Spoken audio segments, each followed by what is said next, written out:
What I'm going to do is I'm going to go over one of the coolest gas jugs I've seen in a while, but Scepter Smart Control gasoline containers. Easy to pour, fast refill without spills, rugged design. And it is a 2-gallon jug. I do like that I can actually see through it and see I have how much gas I still have. My other one, they made the red too dark and I couldn't see through it. This works out perfect. I can see right through it. So let me show you how this thing works. If you want to take the lid off, check out that. That is super simple. And they've actually got a filter down in there. Y'all see that filter?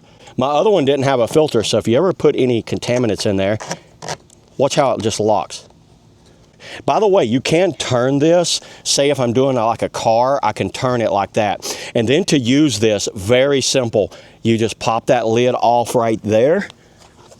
And this thing is kind of vacuum pressured down. Watch this.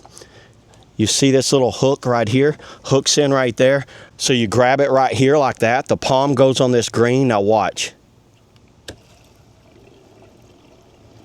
Y'all see how that's going in there? Well, I went a little far with it, but check out how that system works. So all it does is goes forward like that, and then the gas just falls right out, and it works extremely well. And then check it out. No drip at all when it falls over. But I think this is one of the best gas jugs I've been able to find. There it is, everybody. That's all I got on the Smart Control gas jug. See you on the next video.